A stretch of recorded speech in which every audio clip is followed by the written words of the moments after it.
ভাতার ব্লকের যে সমস্ত পুজো কমিটি সরকারের আর্থিক সাহায্য পান তাদের চেক তুলে দেওয়া হলো ভাতার থানা চত্বরে। উপস্থিত জেলার অতিরিক্ত পুলিশ সুপার। চেক বিতরণ কর্মসূচি শেষ হয় সোমবার 2টোর সময়। পূর্ব বর্ধমান জেলার ভাতার থানায় আজ অর্থাৎ সোমবার যে সমস্ত সরকারি পুজো কমিটি আর্থিক সাহায্য পান সেই সমস্ত পুজো কমিটিদের চেক তুলে দেওয়া হলো। 162টির মতো পুজো কমিটির হাতে এই চেক তুলে দেওয়া হয় আজ। উপস্থিত ছিলেন পূর্ব বর্ধমান জেলার অতিরিক্ত police super Arka Banerjee, CI Shailendra Upadhyay, DSP crime Surajit Mondal, Bhatar বিধানসভার বিধায়ক মানগোবিন্দ অধিকারী, ভাতার থানার ওসি প্রসেনজিৎ দত্ত, ভাতারের বিডিও দেবজিৎ দত্ত সহ অন্যান্য আধিকারিকেরা।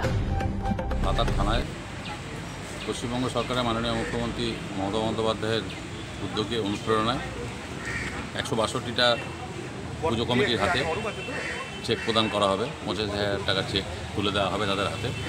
আজকের এই চেক প্রদান অনুষ্ঠানে উপস্থিত আছেন আমাদের প্রিয় বিধায়ক মানগোবিন্দ অধিকারী মহাশয়, ভাতারের বিডিও দেবজিৎ দত্ত মহাশয়, ভাতার থানার ওসি প্রসেনজিৎ দত্ত মহাশয় সহ জেলা পুলিশের একঝাঁক বিভিন্ন আধিকারিক মহাশয় উপস্থিত আছেন এবং আজকে প্রত্যেকের হাতে চেক আজ তুলে দেওয়া হবে। কোথায় হচ্ছে এটা? এটা হচ্ছে ভাতার থানা প্রাঙ্গণে। এই যে টাকার সংখ্যা বাড়ালো, আপনারা যে পুজো কমিটি রয়েছেন আপনাদের কতটা উপকার হলো? বা এই টাকা একটা সময় ধরুন করোনার পর যে পরিস্থিতি, মানুষের আর্থিক যে দুরবস্থার সৃষ্টি হয়েছিল সেটাকে কাটিয়ে তোলার জন্যে আমাদের যে মানবিক মমতা বন্দ্যোপাধ্যায় তার অনুপ্রেরণায় যে চেক প্রদান অনুষ্ঠানটা অর্থ দিয়ে সেই ক্লাবগুলোকে আবার পুনরুজ্জীবিত করা এবং বিশেষ করে গ্রামের দিকে যে সমস্ত পিছিয়ে পড়া ক্লাবগুলো যাদের আর্থিক সঙ্গতি সেরকম থাকে না, তারা প্রচুরভাবে এটা উপকৃত এবং এই পুজোটি তারা সফলভাবে পরিচালনা করতে পারে। কী নাম আপনার? আমার নাম দেবজ্যোতি কুণ্ডু। আপনার কোন ক্লাব থেকে? আমাদের ভাতার গুরুপল্লী সার্বজনীন দুর্গাপূজা কমিটি। বিগড়া দুর্গাতলা সার্বজনীন দুর্গাপূজা, স্বর্ণচালিতা সার্বজনীন দুর্গাপূজা, ওরগ্রাম হাটতলা সার্বজনীন দুর্গাপূজা,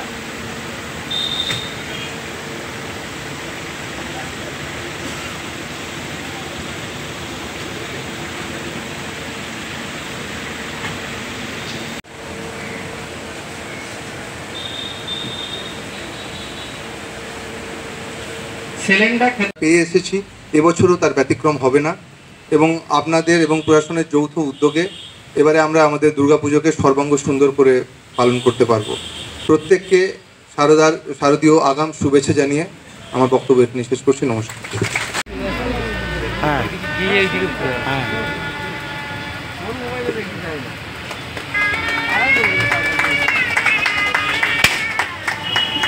এরপর ঝাড়গ্রাম